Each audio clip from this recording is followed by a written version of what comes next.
19 цаг 15 минут болж байна. Харин Солонгос улсын нийслэл Сөүл хотод 20 цаг 15 минут болж байна. Солонгос дахь монголчуудад зориулсан хэрэгцээт мэдээллүүд, өдрийн онцлог пост, сонирхолтой бичлэгүүдгээд Солонгос дахь монголчуудад зориулсан шууд эфир танд хүрч байна.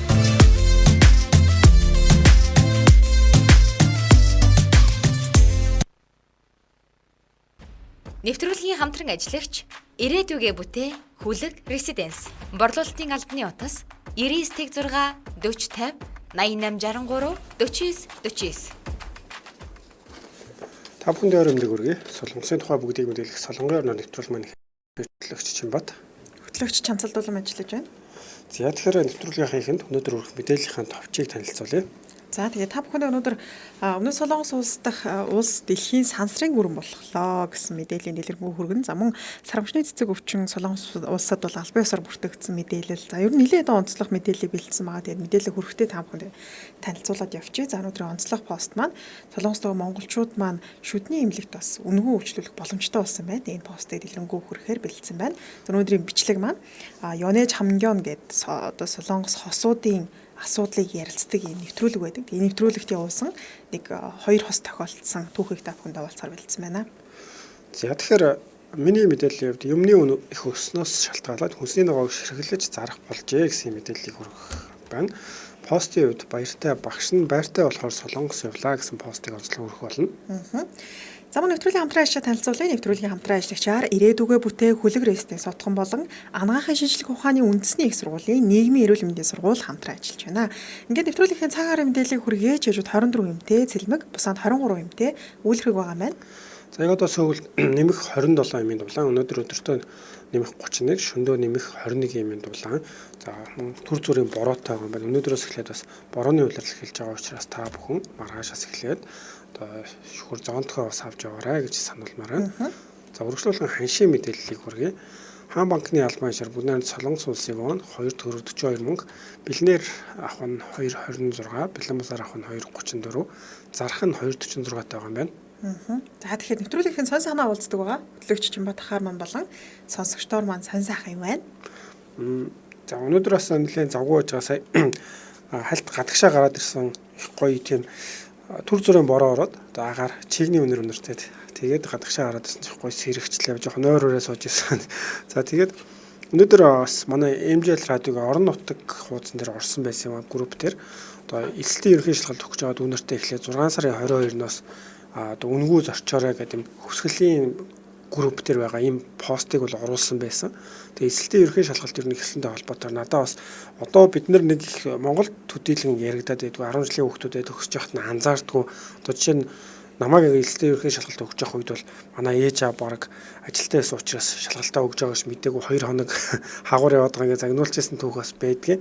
Тэгэхээр одоо энэ санаачлагыг харж байгаа юм би яг Солонгосын жишээтэй харьцуулаад Солонгост эсэлтийн ерөнхий шалгалт өгөхөд бол маш их улс орондоо яриа анхаараа цагдаа одоо бусад байгууллагууд хоцорох гэж байгаа ч юм уу иймэрхүү хүмүүстэд тусгаалan хүргэж өгдөг ч юм уу ийм үйлчлэгээ үзүүлээд онгоц нисэхгүй байх ч гэдэг юм уу нэлээх хүндэтгэл нэлээх анхаарал хандуулж юм халамж тавьдаг. Тэгэхээр яг Монгол гэсэн эсэлтийн ерөнхий шалгалт явуулж байгаа энэ цаг үеүүдэд бид нэр бас иймэрхүү одоо хүмүүсийн санаачлагаараа багч гисэн тус нэмэр тий одоо анхаарал хандуулж байвал бас зүг зүгтэй юм болов уу гэж надад санагдсан. За тэгээ өнөөдөр энийг бас нэг онцолж ярмаар санагдлаа. Надад нэг иймэрхүү сонирн байна. Чамаар сонь сайхан байна. За надаар сонь сайхангүй ер нь бол нэлээд ажилтай завгүй 7 хоногод үргэлжилж байна. Тэгээ удахгүй 7 сарын ихэрч манай радиогийн бүтэн одоо ажилчид маань ээлж амралт аавна. Эхний ээлжнийх нь ээлж амралт авцсан байгаа. За тэгээд манай Мияг та бүхэн сайн мэдэх бах манай Гима их тийм пост юунууд их оруулж ирлээ. Зургууд гой зургууд их оруулж ирлээ. Тэгээд өнгөрсөн хизээ хэлээ ямар ч тааш 2 3 өдрийн өмнө над руу энд айгуу гой хоол идэж гэн хорхоо гэдэж гин гээл баахан зураг авуулаад би баахан тэрэн дээр нь хаахаа дараал дуудахгүй би явнаа л гэсэн нэг тийм цаанаасаа хурдан амралт болоосаа амархийнсан гэсэн бодлол айгуух төрж байна. Тэгээ Солонгос яг борооны улирал эхэлж байгаа болохоор манайханд нөө арай сэрүүгцэж эхэлж байгаа болов гэж бодож байна. Нилээ халуун байсан шүү дээ. Тэгээ борооны улиралч бас яг нэг тийм таатай бишэлтэй нилээ удаа үргэлжилсэн. Тэр бүдээрээс сайн зоонтгоо авч гараараа. Монголд маань бол халуун өдрүүд үргэлжилж байна. Өнөөдөр аянга цахилгаантай бороотой гэсэн нэг тийм айхтар аянга цахилгаан бол сонсогдсонгүй. Монголд бол гайгүй. Гэтэ ер нь бол нилээ халуулах шиг байна. За нэг иймэрхүү л сонь сайхан байна дөө. За үргэлжлүүлэн сэтгэлээсээ уншия. Очроод мөгцдөг маань сайн уу манайхаа өчигдөр өстө халууцаж орж ирээд дүүшинд ороод хүлээгээд хөвтөж байсан унтжээ их халж байна да гэсэн байна. За гандлага маань үүжинбүүгээр хоол эргүүлээд л явж байна да гэсэн байна. За сонь сайхнаа уулзсанд баярлалаа. За мөн сонсогчд маань орой мэндийг хүргэсэн байна. Эркагийн гана сараа унч өдөр Жинхтүр Батбаяр ган тулга дуканаас өрөө маань орой мэндийг хүргэсэн байна.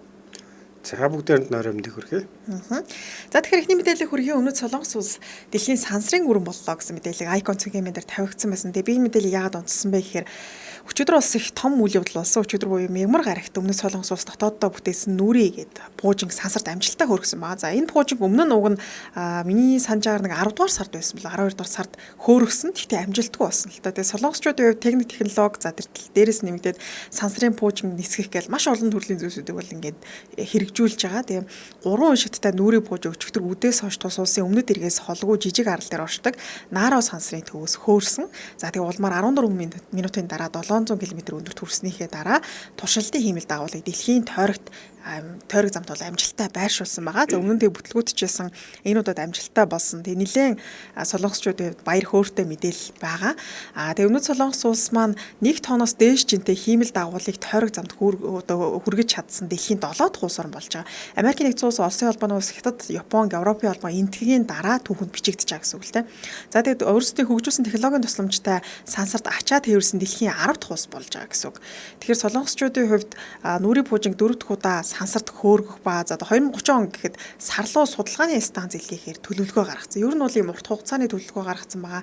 Тэгээ ерөнхийлөгч Юн Сокёл гээд шинээр бас ерөнхийлөгч сонгогдсон байгаа шүү дээ. Энэ ерөнхийлөгчийн хувьд ч гэсэндээ цаашдаа бол сансрын тал дээр сансрын пуужинг хөргөхтэй ер нь энэ тал руугаа маш судалгаа цаашдаа бол ийм төлөвлөгөөч гэдэг юм уу нэлээд дэмжиж ажиллана гэдгийг мэдгдсэн байлээ. Тэгээ өнөөдөр мэдээлэл харж хаад нэлээд олон онцлог мэдээллүүд байсан. Би тэгээ товчхон дурдж үзсэн. Ялчгүй том мэдээлэл бол пуужинг хөргсөн мэдээлэл нэлээд том мэдээлэл байсан. За үүнээс гадна сармагчны цэцэг өвчин Солонгос улсад аль биесээр бүртгэгдсэн байгаа. Солонгос улсын хилээр 2 иргэн орсон. За тэгэхээр тухайн 2 иргэн маань хоёул одоо тодорхой хэмжээнд халуурах ямар нэгэн шинж тэмдэгтэй байсан байгаа. За тэгээд шинжилгээ авч үзэхэд бол нэг нь сөрөг нөгөөх нь эерэг гарсан байгаа. Эхний шатны юун дээрээс одоо шинжилгээнд дээрээс сөрөг гараад нэг нь эерэг гарсан. За тэгээд дахин шалгаад энэ маань бүр яг сармагчны цэцэг өвчин болгон тодорхой болсон юм байна. За тэгээд тухайн иргэн бол Германаас Солонгос улсын хил рүү нэвтэрсэн иргэн байлаа. За тэгээд яг сармагчны өвчин гээд сармагчны цэцэг өвчний талаар шинж тэмдгийг харж үзсэн чинь сармагчны цэцэг өвчний нууц үе нь бол 6-аас 13 хоног гэж үздэг юм байна. Тэгэхээр нөгөө хүнийх нь хичнээн сөрөг хариу гарч байгаа ч гэсэндээ цаашдаа бол бас хянд шалгаж үздэг юм байлаа. Тэгээд 5-аас 21 хоногийн дотор бол ер нь хилбэлддэг гэсэн байлээ. Тэгэхээр дээдл нь бол нэг 21 хоног гэсэн үг. За тэгээд халдварыг 2 үе шатанд хуваадаг гинэ. Халдварын ихэнх үе нь болохоор 0-аас 5 хоног үргэлжилж халуурах, толгоо өвдөх, хүчтэй өвдөх, за хоолой өвдөх гэсэн ийм шинж тэмдгүүд. За дээрэс нь биеийн булчин хүндрэлж өвдөх, сулбаах гэсэн шинж тэмдгүүд илэрдэгэ гэсэн байна. Тэгэхээр Солонгос улсад бол энэ өвчин бүртгэгдсэн. Тэгэхээр та бүхэн маань бас тий Солонгостой монголчууд маань болгоомжтой байгаараа. За үргэлжлүүлэн бас нэг мэдээлэлсэн. За энэ мэдээллийг яг хөргөч. Одоо нийтийн утас гэж хэлдэг чинь таксбон. Тэгээ таксбон Солонгост бол нэлээх байдаг л да. 6200 гаруй ширхэг байт юм л. Одоо Сөүл хотод л гэхэд. Тэгээд эдгээр утсыг бол одоо бид нар чинь ингээд смартфонтой болсон болохоор очиод ингээд нийт утсаар яриад тахгүй шүү дээ. Тэгэхээр энэ одоо утсыг хэрхэн яаж ашиглах вэ цаашдаа гэсэн нэг ийм яриа нэлээх гарсан юм байна. Одоо уг нь бол яг бүгднийг алга болгох гэхээр газар хөдлөлт ч юм уу нийгмийн гамшиг болсон тохиолдолд эдгээр утсыг одоо ашиглах боломжтой гэдээ байлгадаг. Гэхдээ яг хүмүүс бас ашигладаггүй. Тэгэхээр үүнийг цахилгаан явдаг одоо мотоцикл гэдэг чинь тийм мотоциклыг цэнэглэх зориулттайгаар өөрчилж эхэлсэн юм л дээ. Тэгэхээр таксбон утас нь байгаа тэрний хажууд нь одоо автомат мотоциклыг цэнэглэх энэ юуг нь тавьсан юм билээ. Тэгэхээр одоогийн байдлаар л 150 яг энэ одоо цахилгаан мотоциклыг цэнэглэх төв болгож өөрчилсөн юм байна таксбон утсыг. Тэгээд 2025 он гэхэд 1000 гаруй одоо өөрчилж шинжилнэ гэсэн байлээ. Тэгэхээр ийм 3 мэдээлэл өнөөдөр аюухан анхаарал татсан учраас та бүхэнд ингээд богинохон хүргэлээ. За тэгэхээр бас ер нь мэдээ харж байхад энэний ч хөргөчмөр тэрний ч хөргөчмөр гэж заримдаа бас яг хүмүүсийн хандлт их байгаа ч юм уу их сонирхоод байгаа мэдээллүүдийг хүргэмээр санагддаг. Тэгэхээр ямар ч нийлүүлээд хүргэсэндээ бас баярлалаа. За миний хувьд болохоор надад гарчны яг илүү сонирхолтой санагдсан л да. Одоо юмны үн олон их өсөж байгаа. Тэгээ солонгос цалингаас босно өсөж байна гэсэн иймэрхүү яриа их сүүлийн үед бол гардаг болсон байлаа. Тэгэхээр бас өсний нөгөө бусад зүйлүүдийг бага хэмжээгээр шигтлэлж одоо зарж байгаа ийм бас зүйлүүд их байгаа юм байна. Тэгэхээр надад энэ болохоор манай зөвхөн нэг гэр захын хороолт иймэрхүү зүйлүүд байна гэдэг сонсогддог шүү дээ. Гэтэ энэ агуулгыг үзэх юм бол арай жоохон өөр юм байл л дээ. Тэр сүүлийн үед бол юмны үн өсөж байгаа. За дээрэс нь гэх юм бол ганц бие хүмүүс тэгээ ганцаараа амьдрах сонирхолтой хүмүүс их болсон учраас пионижен буюу энэ түргэн хүнсний дэлгүүрүүдэд те нэг хүний хэмжээгээр савлсан ийм одоо мах за хүнсний ногоо ийм зүйлүүдийг бол ихээр зардаг болсон юм. Өмнө нь бол бид нэр одоо жишээ нь GSCU гэдэг юм иймэрхүү газар ороход монголчуудын сайн мэдгээр штэ. Тэгэхээр мах ногоо гэдэг иймэрхүү зүйлүүд бол байхгүй. Илүү бэлэн одоо савлчихсан хоолууд байдаг байсан болвол ийм хоолууд бас нэмж бол одоо худалдаанд оруулж эхэлж байгаа юм байна. Онцлог гэх юм бол илүү бага хэмжээтэй одоо жишээ нь 200 граммаас доош хэмжээтэй. Ингээд махнуудыг жишээ нь хөрөгчөнд зархаар нэг хүний одоо зарцуулах мөнгө нь маханд жишээ нь 8500 ч юм уу 10000 ч юм уу иймэрхүү үнээр одоо нэг өдрийнхөө хоолны махыг авч болж байгаа. Хүнсний нохой гэхэд сонг нь 2 ширхгээр ч юм уу 1 ширхгээр одоо луун байцаа манжин гэл жижиг хэмжээгээр бол их савлж байгаа юм байна. Тэгэхээр нэг хүн орой хоол хийж идья гэхэд жишээ ногооны хувьд бол 4000 оноор нийлүүлж ингэж худалдаж аваад нэг хүний орцоор хоол ихэд бол их боломжтой юм болж байгаа юм байна л да. Тэгэхээр энэ болохоор одоо том дэлгүүрүүдэд бол хүмүүс очиж хүнсээ цуглуулдаг нэг одоо үндсэн төрөлтийн хямдхан авдаг. Тэгэхэд бол одоо нийгмийнхаа байдлыг бусад хүмүүсийн одоо яг байгаа байдлыг ажиглаж мэдрээд за энүүндээ зориулсан бага хэмжээний бол бүтээгдэхүүн зарж байгаа маань. Нөгөө талаараа энэ давуу тал нь гэх юм бол хүнсний хог хаягдaltaй бусад одоо хэрэггүй муутгаад хайдаг иймэрхүү зүйлүүдийг бас багасгах давуу тал бол байгаа гэсэн байлаа. Тэгэхээр их хэмжээгээр биш бага хэмжээгээр л худалдаж авах хэрэгтэй болчихж байгаа юм шүү тий. Тий. Ганцаараа амьдарч байгаа хүмүүст бол айгүй давуу талтай л баг. Би ч гэсэн ганцаараа амьдардаг байхад зарим зүйлс одоо жишээлбэл хоолны газар орохоор ч ингээд нэг тийм сет байдаг шүү дээ. Уг нь ингээд аль алнаас нь идчихмээр байгаа боловч яг тэрнээс одоо миний хүсэж байгаа зүйлийг идэх хэрэг 30,000 вонд авчдаг ч юм уу тий. Тэгээ сүүлийн тараадсан чи яг нэг хүнд зориулсан ганцаараа амьдардаг хүмүүст зориулсан зүйлс нэлээд нэмэгдэжээ. Угаасаа солонгосч чинь 90 каж гэдэг ганцаараа амьдарч байгаа гэр бүлийг бүр ингээд яг гэр бүлийн тоонд авч үзээ тий. Тэгээд шинэ зүйлсүүд бас нэлээд гарч ирж байгаа шиг байна. Хоолны газар ч гэсэндээ яг ганцаараа ирж байгаа үйлчлэгч зориулсан сет гэл. Манай найз солонгост ганцаараа амьдардаг. Тэгээд гэрийнх нь ойролцоо нэг шин сет гарсан гэнэ над руу бас нэг саяхан зургийг явуулчихсан л та. Тэгээд тэр нь бас айгүй хөөрхөн бүргэр жижигэн. Тэгтээ яг юмнуудын жоохон жижигрүүлсэн мөртлөө үнийн хувьд бол айгүй боломжтой ганцаар авч аваад авчдаг. Тийм бас болсон байлээ. За тэгэхээр 5 дугаар сарыг одоо жишээ нь борлуулалтын хувь хэмжээг хараад үзэхээр ингэж худалдаалагдсанаар жишээ нь хүнсний ногоо гэхэд 25.1%-аар борлуулалт нь өссөн гэж байгаа. За жимс тэг хүнсний ногоо мөн 25.3%-аар хөрөгчөнд одоо хөлдөөс мах гэдэг 16.9%-аар өссөн гэж байгаа. Тэгэхээр жишээ нь ийм арт руу ч юм ингээд том дэлгүүр рүү явж хүнсээ цуглуулдаг гэсэн хүмүүс юу яг ганцаараа одоо өөртөө зориулсан итгэн нэг сонгоо хоёулаа ингэж худалдаж аваад гэртээ орой хоолоо ихэд илүү давуу болж байгаа юм. Нөгөө талаар хог хаягдал бол багасж байна гэсэн юм давуу талыг бас хэлж илээ. За тэгэхээр ганцаараа амьдарч байгаа хүмүүст маань их таатай мэдээлэл болсон баг. Гэтэ энэ чи юу өстэй дэлгүүрүүдэд бүх дэлгүүрүүдэд яг ингэж адилхан худалдаалагдаж байгаа юм уу? Энд бол жишээ нь яг одоо ажилчид орон сууцны хорооллын дунд байдаг дэлгүүрээр жишээ авсан байлээ. Яг одоо бүх дэлгүүрч гэдэг юм уу яг энэ талаар нь бол дуртаагүй байсан. За тэгвэл бүгдөө сонирхож хайж үзээд тэгээ нэг нэгэнд бас мэдээлэл хуваалцаа. Тэгээ сэтгэлээр бичиж юм бол битээр бас уншаад тэр дэлгүүрт ингэж ширхэглэж зарж байгаа юм шүү дээ хямдхан гэд мэдээлэл хүргэл бусдаас нэлээд нэмэртэй баг. За үргэлжлүүлэн нэвтрүүлгийн хамтран ажиллагаа танилцуулан нэвтрүүлгийн хамтран ажиллагчаар Ангаахын шинжилгээ ухааны үндэсний их сургуулийн нийгмийн эрүүл мэндийн сургууль хамтран ажиллаж байна. За эсэлтийг 100% цахимаар авч байгаа юм. Энэ бас надад айгүйх таалагдсан. Би өөрөө яг их сургууль төгсөж хахад ээжтэйгээ очиод тухай манай ээж бас юу хэлсэн л да ингээд нэлээ би нүүт тэгэл би ганцаараа нэлээд сургуулаар тойрч яваал тэгээ нэг сургуулийн өмнө бүр ингээд битүү оочртэй тэгэл бөөн орлоо болоод тэ би тэмцэн тэгээгүй ингээд нэлээд юм болж байсан. Тэгэхээр одоо ямар ч тийм зүйл байхгүй эсэлтийг 100% цахимаар 6 сарын 28-ыг дуустал авж байгаа юм байна. Тэгэхээр магадгүй Ангаахын шинжилгээ ухааны их сургуулийн бас нийгмийн эрүүл мэндийн салбарт тэ суралцах сонирхолтой залуучууд байх юм бол сонирхоод үзээрэй. За мэргэжлүүдийн хувьд бол нийгмийн эрүүл мэндийн судлаач, эрүүл мэндийн салбарт ажиллах нийгмийн ажилтан, хөдөлмөрийн аюулгүй байдал, эрүүл мэндийн аюул ахуй мэргэжилтэн, эрүүл мэндийн хоол зүй, за эрүүл ахуйч, тархвар судлаач, эрүүл мэндийн салбарт ажиллах эдийн засагч гэх мэтчлэн маш олон төрөл байгаа юм билээ. За би өнөөдөр онцлог нь болохоор нийгмийн эрүүл мэндийн судлаач гэдэг мэргэжлийг онцлоё гэж бодож байна. За энэ мэргэжлэр суралцаа төгссөн тохиолдолд хүн амын эрүүл мэндийн байдал, за түүнд нөлөөлөх хүчин зүйлс, тандан судлах, хянах, эрүүл мэндийг дэмжих, хамгаалах, өвчин эмгээс урьдчилан сэргийлэх, хүн амд эрүүл мэндийн боловсрол олгох шаардлага мэдлэгийг одоо хүргэх юм байна. За эрхлэх албан тушаалын хувьд бол их олон юм билээ. Би бас өөрөө их сургууль сурж байхад сурахтаа, мэргэжлээ сонгохдоо бас бодсон л доо. Яг нэг мэргэжлэр сураад төгсчөнгүүд яг л нэг л салбарт тэр л мэргэжлэрээ ажиллах биш, олон салбарт ингэж хуурч одоо ажиллах боломжтой. Жишээлбэл би судлаачаарч ажилладаг юм ингээл олон салбарт ажиллах юм бол би бас ажлын байран дээр очих боломж их нэмэгдээд байгаа шүү дээ. Тэгээ эндээс ажлын байран дээр бүх шатны эмнэлэг эрүүл мэндийн байгууллагад ажиллан салбарын эрдэм шинжилгээний хүрээлэнгүүд, салбарын яам, ихтэйд сургууль, аж үйлдвэрийн бүх салбарт за олон улсын байгууллагууд уул уурхай үйлдвэр үйлчлэгийн газар хүртэл ажиллах боломжтой гэж байна. Тэгэхээр хувирах тал дээр бол маш гоё мэргэжил юм шиг байлаа. Нийгмийн эрүүл мэндийн судлаач гэдэг мэргэжил. Ер нь бол эрүүл мэндийн салбар ялангуяа бид хоёр өмнө бас танилцуулж байсан Солонгос ч хамгийн одоо ашиг орлоготой жилийн цалин өндөртэй мэргэжилгээд 10 мэргэжил танилцуулаад 5 нь бол эмнэлгийн салбарын одоо мэргэжлүүд явж байсан. За тэгэхээр эрүүл мэндийн салбарын эдийн засгч гэж бас одоо мэргэжил байна. Тэгэхээр энэ одоо ямархуу жишээ нь шалгалтыг өгөх вэ гэхээр эхний хэлбэл бол математик, физик, нийгэм, англи хэл гэсэн юм одоо шалгалт өгнө. За эндээс хамгийн өндөр 4 оноотой хичээлийн төрлийг сонгоно. Суралцах хугацааны хувьд бол 4 жил байгаа. Тэгээд сургалтын хэлбэр нь өдрийн цагаар гэсэн байна. Тэгэхээр ер нь бол анх бас би мэргэжил сонгож байгаад одоо ангахад эдийн засгийн анги байдаг гэхээр сайн мэддгүү гайхдаг байсан. Тэгэхээр давуу тал бас байдаг юм байна. Тэгэхээр жишээ нь бол эрүүл мэндийн салбартаа эдийн засгч юм уу даатгалын мэргэжилтэн нэгтлэн бодогч гэдэг ийм ажлууд хийж болохоос гадна эрүүл мэндээс бусад салбарч гэсэн яг эдийн засгч нэгтлэн бодогч хүний нөөцийн мэргэжилтэн банкны одоо санхүүгийн мэргэжилтэн гэдэг ч юм уу те. Иймэрхүү байдлаар бас ажиллах боломжтой. Тэгээд төгсөгчдийнх нь ажлын байрны судалгаа гэж харж байна.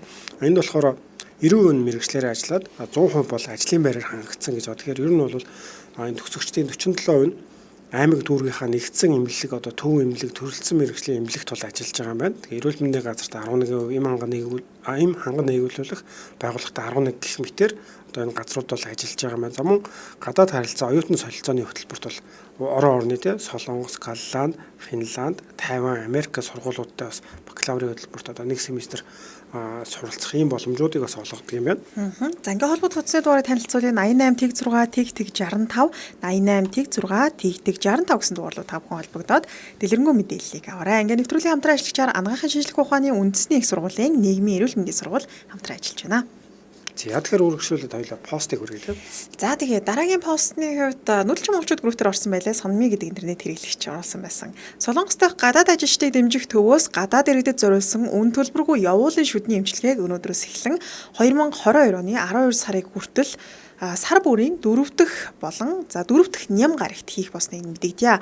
Бүртгэлийн талаар лавлах бол Тэг 10 67 63 12 18 асуух зүйл байвал дээрх дугаар руу холбогдоорой гэсэн байсан. Тэгэхээр надад айгүй тод харагдсан зүйл нь үнгөө гэсэн байсан л та. Тэгэхээр шүдтэй Солонгост үзүүлэхэд тодорхой хэмжээний зардал гардаг. Би өөсөө өөрөө үзүүлж ирсэн л та. Нилээ өндөр үнэтэй. Тэгээд магадгүй одоо яг тодорхой хэмжээний зардал байхгүй хүн болгоны айхтрах мөнгөтэй байдгүй шүү дээ. Тэгэхээр үзүүлэх боломжтой бас ийм зүйл байдгийн байна. Тэгээ Солонгостой гадаад ажилчдыг дэмжих төвөөс бас санаачлан гаргаж байна. Тэгэхээр гадаад байгаа монголчууд маань шүдээ үзүүлэх бас саяны бас холбогдох дугаар руу холбогдорой. Тэгээ 12 сар хүртэл сар бүрийн 4 дахь ням гарагт гэсэн байсан. Тэгэхээр одоо тухайн сараа харж агаад за энэ л тэр сарынхын 4 дахь одоо ням гараг нь хиддэг өдөр өндгийг хараад саяны Тэг 70 Тэг 10 67 63 12 18 гэсэн дугаар руу холбогдоод яг хаана энэ ч нөр явуулах учраас гээд хаасаагүй байгаа гэсэн үг шүү дээ. Тэгэхээр яг хааны би одоо бүртгүүлээгээд бүртгэл бас авдаг юм байна. Тэгэхээр наан бүртгүүлээд шүдээ тэг хэрхэн эмчлүүлэх вэ? Угаасаа мэдээж шүд ч одоо тухайн үедээ гинтлийн өвдгөл ах л да. Гэтэ ядаж наан нь ингээ эмчилгээ авчих юм бол дараа нь тийм гинт өвдөх гэсэн тийм асуудал бас гарахгүй байх. Тэгэхээр энэ хүмүүс сонирхож байгаа ч гэсэн харагдсан байна л та бас маш их шеэр хийсэн байна. Тэгэхээр бие биендээ хэрэгтэй мэдээлэл болоод одоо хараад очиж шүдээ эмчлүүлээсэй гэсэн үднээс шеэр хийсэн болов уу гэж харж байна. Миний хувьд ч гэсэн Солонгост байхдаа иймэрхүү зарим нь бол жоохон зайтай байдаг ч гэсэн сөөгөл байхад жишээ нь үжин бүр одоо эмчилгээ өндгөө эмчилгээ байна гэх юм бол яваал очдөг, энэ чон руу ч юм уу яваал очдөг байсан. Ягаад гэвэл шүдний хувьд гэх юм бол Солонгост бас нэлээд өмдтэй. Тэгээ бүр шүдтэй үзүүлэхэд лизингээр хүртэлтэй үйлчлэг авдаг иймэрхүү зүйлүүд байдаг. Тэгэхээр гадаад хүмүүсийн хувьд бол баг монгол хүмүүсийн хувьд бол төвчж байгаа л нэг жилийн дараа Монголд очиж амархаараа шүдээ үзүүлцдэг. Тэр нь нэлээд давуу байгаад байдаг. Тэгэхээр юм үнгүү наанаас өвддөг ч юм уу эсвэл цоорцсон зүгээр зөвлөгөө авах шаардлагатай ч юм уу ийм зүйлүүд байгаа бол очиод тий үзүүлчихэд гэмгүй болов. Гэхдээ гадаад хүмүүс их байдаг учраас бас цагийн сайн тооцоод эртгөө очихгүй бол заримдаа ачаал нь их байдаг санагдаж байна. За тэгэхээр саяны бас дугаарлаа холбогдоод та бүхэн маань шүдээ үзүүлээрэ. Очоод мөгцөг сонсогч маань одоогоор 7 саяыг өргөсөн бүлгөө шүдний эмнэлэг гэж харин тийм нилээ их зардалтай мэлээ. Би ч бас баг олсон цалингийнхаа шүд өвдөөд тэрийг нилээ хэмжээнийх нь мөнгөийг тэр шүдний эмнэлэгт бол зориулчихсан шүү. Тэгэхээр үнгөө байгаа дээр тайт маань очиж бас үзүүлээрэ. За үргэлжлүүлэн дараагийн постыг хүргэе. За Гогөвцөг MN гэдэг пэйж дээр нь бол оруулсан байлаа.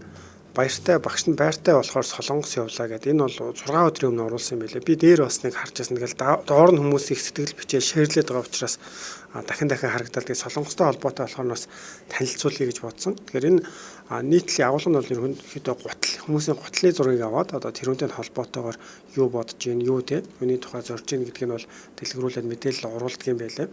За тэгэхээр Улаанбаатар хот хаан бол дөрөв бүгднээр Солонгос улсын виз мэдүүлгийн төвгнээ шөнийн тэг 3 цагт энд ирж зогссон өрсчих үе үлдчих үе гэхээс мэгдсэн хүмүүс өглөөний 8 цагт 658 дахь хүнд дугаард хараажээ. Энд цугласан 658 хүн бүгднээр Солонгос улс руу явах нэг зорилготой. Харин явах шалтгаан нь бол өөр гэсэн байна. За тэгээд энэ одоо жишээ нь цагаан пүүстэй нэг хүнийг танилцуулсан байна л да. Энэ пүүсний эзэн 14 дахь жилдээ Монгол улсын боловсролын байгууллагад хөлс хөдөлмөрөөр зориулан ажиллаж буй багш. Түүний виз мэдүүлэх шалтгаан сар бүр төлдөг түрээсийн байрны төлбөрөө төлж чадахгүй хүрсэн. Өнөөдрийг маргаашаар маргаашийг нөгөөдрөөр нөхсөн өдөр хоног гэсэн байна. Эднийх ам бол дөрвүүлээ.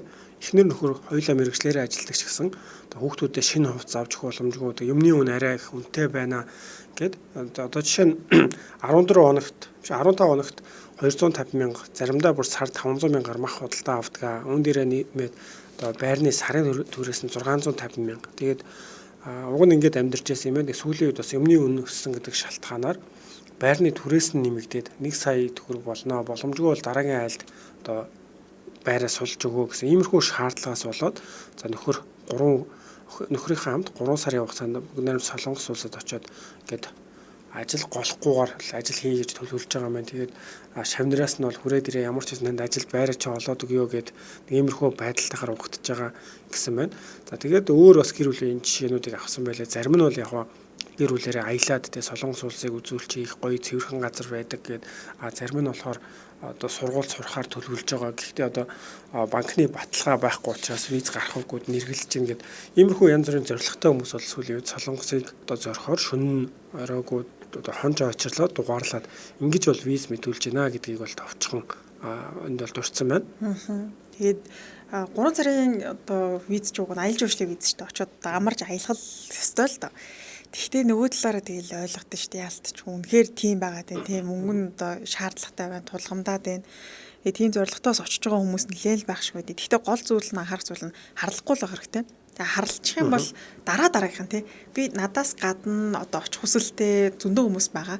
Тэгээ харлалт нэмэгдчихээр л одоо бид нар туул уг нь солонгосчууд манай Монгол улсад виз хүрээд хаад бид нар бас уг нь очих боломжтой л баймаар байгаа даа шүү дээ. Гэтэл солонгосчууд эргээд нөгөө ам таглаад байгаа зүйл ингээд та нар харлаад идэх шүү дээ бөөнөрөө гээд би ч гэсэн өөрөө бас яг тийм байгууллагад ажиллаж байсан шүү дээ. Тэгэхэд бол тийм зүйлийг аягүй сонсдог байсан. Монголчууд өөрсдөө харлаад байгаа болохоор бид нар ингээд визгүй яах боломж байхгүй байна гэж яг ам таглчтэй. Тэнгүүд нэрээ харлалтын төвшин ингээд тухайн одоо сар болгоно гаргадаг. Энэ байгууллагаас ичнээ хүн явуулаад тэгээд тэд нар ингэж харлсан байна гэд. Тэгэнгүүт ч бүр ингээл үнэхээр л яг бүр хэлэх үгүй болж байгаа юм чи. Одоо тэгэл яг юу гэж хэлэх вэ? Одоо бид нар харлахгүй гэхээр бас тиймэрхүү асуудал гараад байдаг. Тэгэхээр харлахгүйгээр л тэг яг тухайн хугацаанд байж байгаад Монголдо эргээд тэг яг нөгөө визнүүд чинь ангилалтай байгаа шүү дээ. 2 3 яваад эхлэх юм бол 1 жилийн мөлт авчин тэгвэл 1 жилдээ 2 явчин. 1 жилдээ 2 явсныхаа дараа 3 жилийн визний одоо визтэй болчин тэгвэл тэр жилдээ 6 явчин ч гэдэг юм уу. Ингээд 5 жилийн визийг авчих юм бол дахиад сунгаад явах боломжтой байдаг учраас та бүхэн тэр визний тэг ангилал тэр одоо нөгөө хуулийн цорхоо гэдэг шиг те боломжуудыг бас сайн судлаарай. Тэгэл байх уу. Тэгээ ялангуяа 10 сараас эхлээд одоо аялал тий 5-аас дээш одоо бүглэгээр аялах юм бол сөвөл за тэр ян онгоцны буудлаас одоо хитгэн бүс нутгийг заасан байлээ л тий. Тэр хэсгээр явхад бол болно гэж байгаа. Тэгээ гол нь харлалт их байх юм бол 5%-аас дээш бас гараад ирэх юм бол зогсооно гэсэн ийм бас шаардлагыг бол тавьж байгаа юм байлээ. Харин тийм. За хоёул өршөөлт нэвтрүүлгийн хамтран ажиллаж танилцуулъя. Нэвтрүүлгийн хамтран ажиллагчаар ирээдүгөө бүтээ хөлөг резиденс сутган хамтран ажиллаж байна. За хөлөг резиденс сутганы давуу тал 100% бүрэн сутгамал. За энэ дээр яагаад акцент өгөөд байна вэ гэхээр Монголд маань газар хөдлөлт авих болж байна тий. Би чинь баг бага хот бол гардсар хөдлөлт гэж баг сонсч байгаагүй.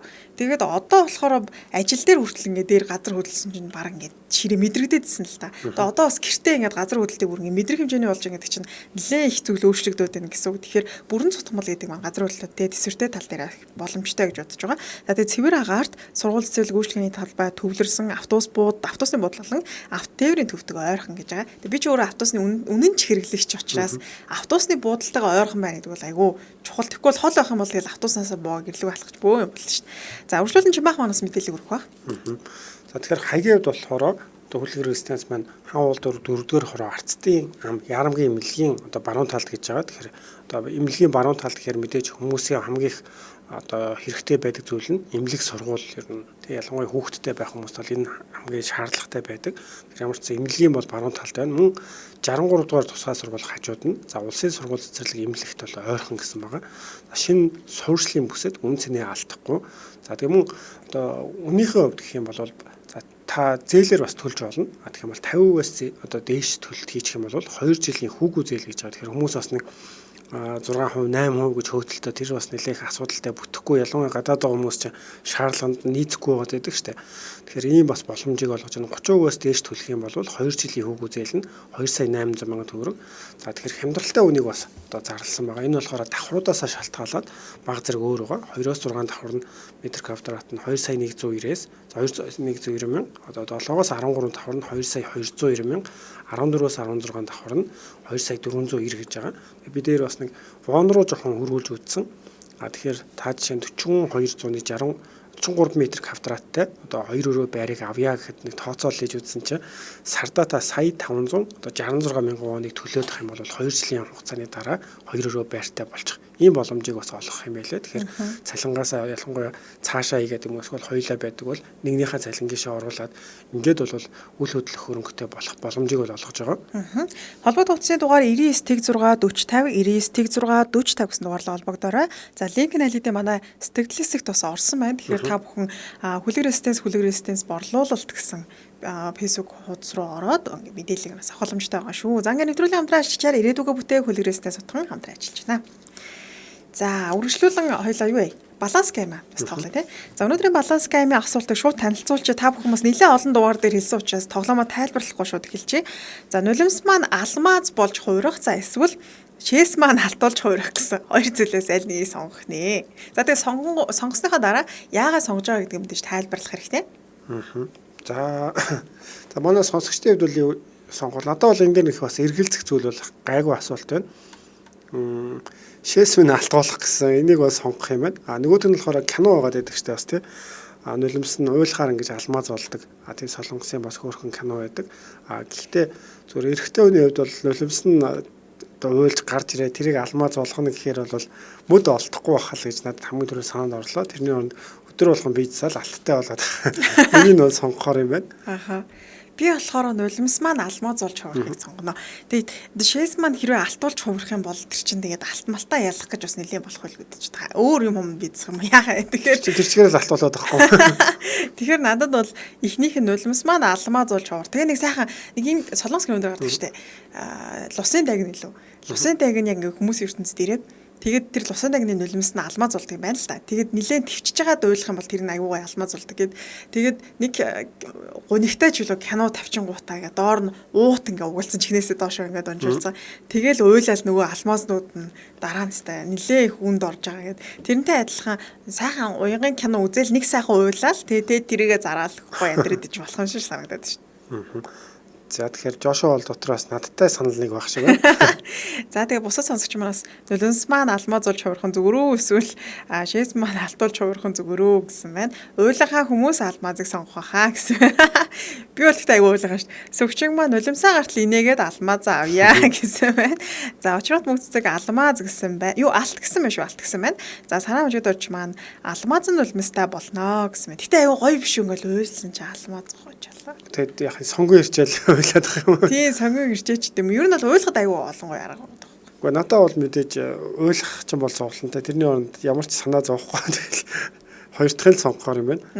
За тэгээд үргэлжлүүлэн бичлэг рүү оръё. Хойлоо.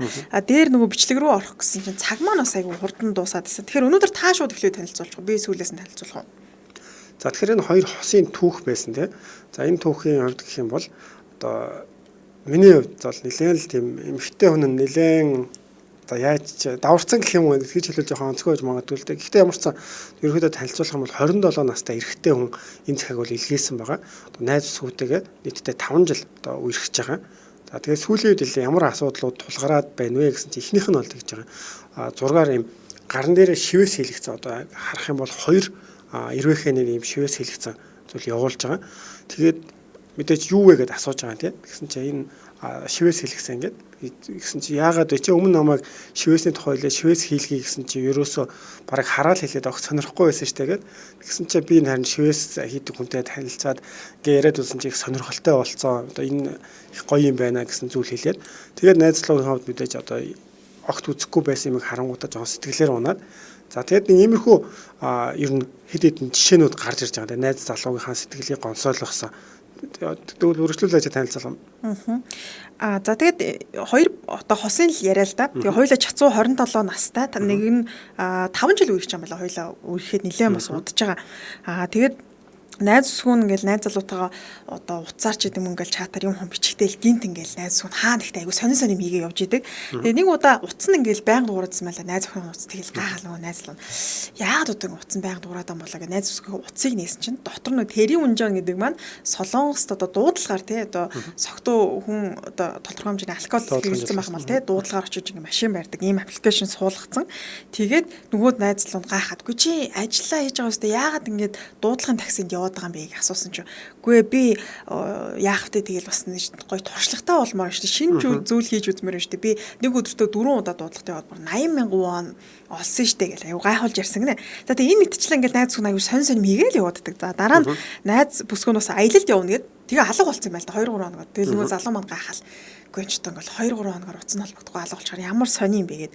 Тэгээ хоорондоо хосууд нэгээ мэддэг одоо хаана байгааг нь мэддэг юм аппликейшн байт юм байна л та. Тэгээ тэргээр найзсгүйгээ Хэнам гэдэг газарт байгааг нь олоод тэгээд яг тэр газар руу н ороо явсан чинь цайны газарт гээд айгүй сонио хувцалцсан. Тэгээд хоол одоо зөөгч хийжсэн юм байна л да. Тэгээ бас гайхаггүй чи энэ хоол газарт ягаад зөөгч хийж байгаа юм. Манайхаар бол Улаанбаатар хотод ажиллаж байсан гэнт өмнө говьт очсон л доо зөөгчөр ажиллаж гэсэн үг л те. Тэгээ очиод гайхаал. Үгүй чи ягаад энэ зөөгч хийж байгаа юм. Үгүй эн чинь бас гоё туршлагатай. Би түрүүн бүр хүргэлтэнд явсан. Тэгээ хүргэлтэнд явсан чинь хүргэлт хийлгсэн тэр хоёр ах бүр гоё хоол авч өгöd гэд ярьсан нэ. Тэгээ нөгөө залуу бүр гайхаад энэ ч одоо ямар сони юм бэ. Ягаад ийш чи ингэ гүгээд байгаа юм болоо. Тэгсэн чи энэ бүсгүй маань одоо олон төрлийн юм драмнууд өгдөө штэ улаан кино. Тэр драмны зохиолыг бичих зохиолч болох юм хүсэлтэй байна л да. Тэгэхээр мэдээж зохиол бичихын тулд туршлага ихтэй байх хэвээр. Тэгээ тэр үүднээс маш олон төрлийн ажлуудыг ингэж өөрөө хийх хүсэлтэй байдаг гэсэн байсан. За ингээд сүүлийнх нь та танилцуулах уу те? Сүүлийнх нь гэх юм бол ер нь гэхдээ яг түрүүний юун дээр ч гэсэн одоо аяллаар явна гэж хэлчихэд 2 хоног одоо байж байгаа сүүлдээ уцаа авах болоод мессежийг харахгүй байхад яг энэ үед нь бол мэдээж найз залуу нь бол бүр галзуурах гад те янгуу болчих яач санаа зовж байгаа мас хажуугаар нь тэгээ хамгийн гол нөгөөх нь хайгаад очиж байгаа. Энэ хүний яг нөгөө наа талд нь зөндөө их мэдрэмжүүд бас байгаад байгаа шүү дээ. Дараагийн удаа нэгсэн чи яг энийг хэлээд одоо чи миний хүсэл мөрөөдлийг дэмжих хэрэгтэй гэдэг талаас нь хэлээд тэгээ энэ удаа болохоор мөрдөгчтэй хамт басан гид иргэд юм газар явж гинэ гэд тэгээд бас одоо энэ залуугийн хувьд үгүй чи болохгүй одоо шууд гэртээр наашир аюултай штэ гэд тэгээд энэ залуугийн хувьд болохоор ингээ хойноос нь санаа зовоодсон чинь нөгөө бүсгүүд цагдаагийн газар байна гэд тэгээд очсон чи бас энэ шалгагдаад байж байгаа байдлаар бол таарж байгаа тий. Тэгэхээр ер нь бол энэ залуугийн хувьд би одоо 5 жил уг нь өвлөхсөн одоо яг каноны зохиолч болно гэхээр л юм болгоно ингэж хийж үзэх хэрэгтэй юм уу одоо цаашдаа би яах вэ гэд маш их санаа зовсон байдлаар л энэ захиаг бол хуваалцж байгаа нэ. Энэ бүсгүй сүүлийнхэд нь цагдааг л ардаас нь дагсан юм байлаа такситай. Тэгээ яг цагдаа дуудлага аваад шууд ингээл те одоо дуудлага юмнаа хангинуулаад ингээл машинтай явгууд ардаас нь таксигаар дагаад Сэмэрхэн яваал за яг юу болох нь хэрэгтнийг барьж явал бүр гоё зохиол бичиж чадах нь гэд. Тэгж жагаад нөгөө цагдаа найлтыг ажиглана штэ. Тэгээд баривчилсан байсан. Энэ залуугийн хувьд бол одоо тулгамдаад байгаа асуудал нь найз зөвхөн маань ингээл хаа нэгтээ очиод юу хийж байгаа бол гэж бодохоос аягүй хэцүү байна. Одоо цаашдаа үерхэн зөө юм болов яах ёстой болоо гэд. Ингээд энэ нэвтрүүлэгт энэ хоёр одоо энэ залуу тий өөрийнхөө хайр дурлалын амьдралын талаар асуудлыг явуулаад за тий хөтлөгчнөр зөвлөгөө өгж байсан. За тэгээ манай сонсогчдын хувьд бас ер нь юу гэж бодож байна. Хэрвээ найз бүсгүй чинь найз залуу чинь ингээд нэг уцтахад л тий шоронд байна гэл тий төр саатуулахад байна. Эсвэл нэг уцтахад хөдөө очтон зөөгш хийж байна. Эсвэл дуудлагын таксинд жолгож хийж ингээд ямар санагдах байсан бол энэ тал дээр хэдүүл бас ярилцъя тийм. Ер нь яг энэ ажлууд нь гэхээр яг одоо эмэгтэйний хувьд бол нэлээд осолтой шүү дээ. Зүгээр наад зах нь дуудлагын жолооч гэдэг чинь сохтуу хүмүүст очоод тэгээд машиныг барьж өгнө гэдэг чинь зүгээр эрэгтэйний өнцгөөс харахад бол жирийн үед нь тиймэрхүү байдалд оруулахад хүртэл зүгээр дуудлагын жолоочтой яваад тэгээ өөрөө хөргүүлжээлэж гэсэн нэлээд осолтой байхад энэ сохтуу хүмүүстэй харилцсан. За дээр нь алга болно. Дахиад одоо мөрдөгч гэдэг юм уу шоронгийн хоолч гэдэж үзмээр байна гэсэн тиймэрхүү янз бүрийн зүйлүүд хэлээддэг. Цаашдаа өшөө ямар ч каноны зохиол гарч ирэх юм бэлээ. Тэгэхээр надад бол энэ маш тийм хэцүү санагдсан. Үнэхээр яг хүмүүс мэрэгжилтэд ороод ч гэдэг юм уу ингээд бас байж байгаа нь өөрийнх нь давуу тал байж болох ч гэсэн хосуудын хувьд өнцгөөс нь харах юм бол надад бол дэмжихээргүй л хэцүү санагдсан л та. Харин тийм нэг надад ч бас ингээл нэг хаа нэгтэй алга болсон.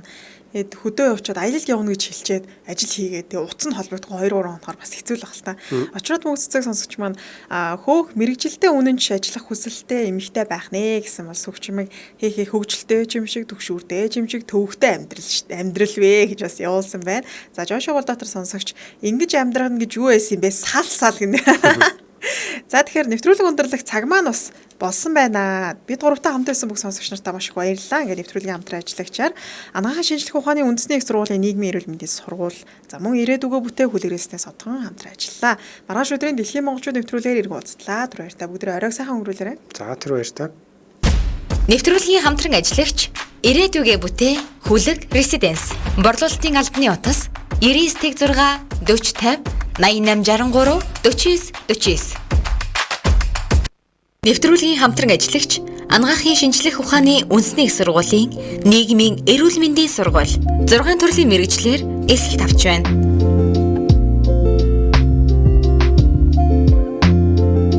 Яг одоо Монгол улсын нийслэл Улаанбаатар хотод 19 цаг 15 минут болж байна. Харин Солонгос улсын нийслэл Сөүл хотод 20 цаг 15 минут болж байна. Солонгос дахь монголчуудад зориулсан хэрэгцээт мэдээллүүд, өдрийн онцлог пост, сонирхолтой бичлэгүүдгээд Солонгос дахь монголчуудад зориулсан шууд эфир танд хүрч байна.